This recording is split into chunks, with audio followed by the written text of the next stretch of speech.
ఇండస్ట్రీలో మరొకసారి ఆదాయపు పన్ను శాఖ అధికారులు హాట్ టాపిక్ గా మారారు. ప్రముఖ నిర్మాత దిల్ రాజు, మైత్రి మూవీ మేకర్స్ నిర్మాతలు నవీన్, సీఈఓ చెర్రీల ఇళ్లపై ఐటీ సోదాలు అయితే జరుగుతున్నాయి. అలాగే మ్యాంగో సంస్థలో కూడా ఐటీ సోదాలు నిర్వహిస్తున్నట్లు తెలుస్తోంది. ఈ తనిఖీలతో టాలీవుడ్ ఇండస్ట్రీలో హడావిడైతే నెలకొంది. పుష్ప 2 సంక్రాంతికి వస్తున్న వంటి బిగ్ బడ్జెట్ చిత్రాలు నిర్మించిన ఈ నిర్మాతలు ఇప్పుడు ఐటీ అధికారుల దృష్టిలో అయితే పడ్డారు.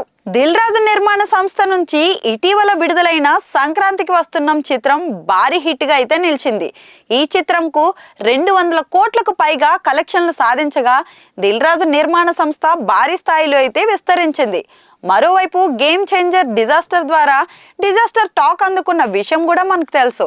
ఇక ఆ సినిమాల హడావిడిలో ఉండగా జూబ్లీ హిల్స్, బంజారా హిల్స్ లోని దిల్ రాజు నివాసం ఆఫీసులపై ఐటీ దాడులు అధికారులు అయితే ఆకస్మిక సోదాలు నిర్వహించారు.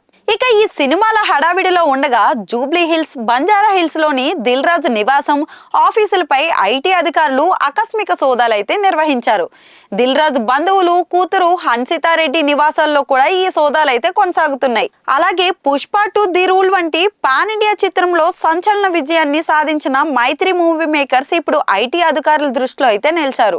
మైత్రి ప్రొడ్యూసర్స్ నవీన్, సీఈఓ చెర్రీ నివాసాలు, కార్యాలయాల్లో కూడా ఐటీ అధికారులు విస్తృత తనిఖీలు అయితే చేస్తున్నారు. పుష్ప 2 చిత్రంతో పాటు మైత్రి సంస్థ భారీ స్థాయిలో చిత్రాలను అయితే నిర్మిస్తోంది. ఈ రైట్స్ లో పెద్ద స్థాయి ఆర్థిక లావాదేవీలపై దర్యాప్తు జరుగుతుందనే టాక్ కూడా వినిపిస్తోంది. టాలీవుడ్ లో భారీ బడ్జెట్ల చిత్రాల నిర్మాణ విషయంలో ఈ నిర్మాతలు ముందంజలో ఉంటారు. దిల్ రాజు సంక్రాంతికి వస్తున్నాం, గేమ్ చేంజర్ సినిమాలను అయితే నిర్మించారు. ఇక డాక్ మహారాజ్ సినిమాను నైజాంలో పంపిణీదారుడుగా అయితే ఉన్నారు. ఇక మైత్రి మూవీ మేకర్స్ ఇటీవల పుష్ప 2 సినిమాతో మరోసారి పాన్ ఇండియా స్థాయిలో పెద్ద విజయాన్ని అయితే అందుకుంది. ఈ సోదాలపై టాలీవుడ్ వర్గాల్లో పెద్ద చర్చ మొదలైంది. పెద్ద బడ్జెట్ చిత్రాలకు సంబంధించి ఆర్థిక లావాదేవీలు, ఆదాయపు పన్నుల విషయంపై అధికారులు దృష్టి పెట్టినట్లయితే తెలుస్తోంది. ఈ దాడులు టాలీవుడ్ లో మరింత కీలకమైన ఆర్థిక విషయాలపై దృష్టి పెట్టే అవకాశం ఉందని విశ్లేషకులు అయితే అభిప్రాయపడుతున్నారు. సంక్రాంతి సందర్భంగా భారీ వసూళ్లతో దూసుకుపోయిన చిత్రాలు ఇప్పుడు ఐటీ దాడులతో టాలీవుడ్ నిర్మాతలకు బిగ్ షాక్ అయితే ఇచ్చాయి. ఈ దాడులు ఇండస్ట్రీపై ఎలాంటి ప్రభావం చూపుతాయో ఇంకా వివరాలు బయటికి రావాల్సింది.